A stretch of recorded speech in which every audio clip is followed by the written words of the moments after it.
मुंबईतील कथित खिचडी घोटाळ्यातील आरोपी सूरज चव्हाण यांना मोठा दिलासा मिळालेला आहे आणि मुंबई हायकोर्टाने जामीन त्यांना मंजूर केल्याची माहिती 1 लाखांच्या रोख मुचलक्यावर जामीन मंजूर झालेला आहे आणि शिवसेना ठाकरे गटातील युवा सेनेचे नेते आणि आदित्य ठाकरेंचे निकटवर्तीय सूरज चव्हाण यांना ईडीने अटक केलेली होती आणि त्यामुळे 17 जानेवारी 2024 पासून सूरज चव्हाण अटकेत होते।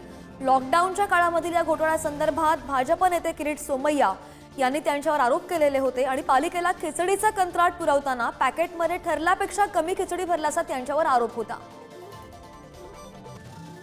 अधिकची माहितीवर आमचे प्रतिनिधी शिल्पा आपल्या सोबत आहेत। शिल्पा, आपण पाहिलं लॉकडाऊन मधला हा सगळा प्रकार आहे आणि 2017 पासून ते पोलिसांच्या ताब्यामध्ये होते, मात्र सूरज चव्हाण यांना आता मोठा दिलासा मिळालेला आहे। काय म्हणणं आहे पोलिसांकडून? आपण जर पाहिलं तर शिवसेना ठाकरे गटातील युवा सेनेचे नेते आणि आदित्य ठाकरेंचे निकटवर्तीय म्हणून ज्यांना ओळखलं जातं ते सूरज चव्हाण यांना ईडीने अटक केली होती।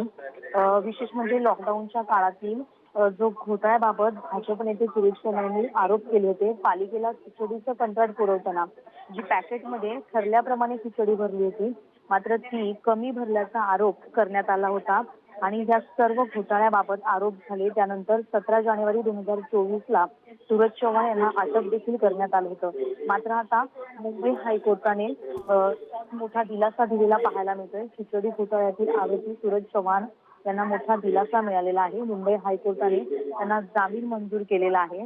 त्यामुळे आता सूरज चव्हाण यांना हे जे अटकेमध्ये होते किंवा त्यांच्यावर जे आरोप झाले होते त्यामुळे आता हायकोर्टाने मोठा दिलासा दिल्यामुळे त्यांना जामीन देखील मंजूर झालेला आहे। त्यामुळे आता इथून पुढची कारवाई किंवा इथून पुढचे जो घटनाक्रम असेल तो कसा असेल हे पाहणे देखील महत्त्वाचं ठरेल।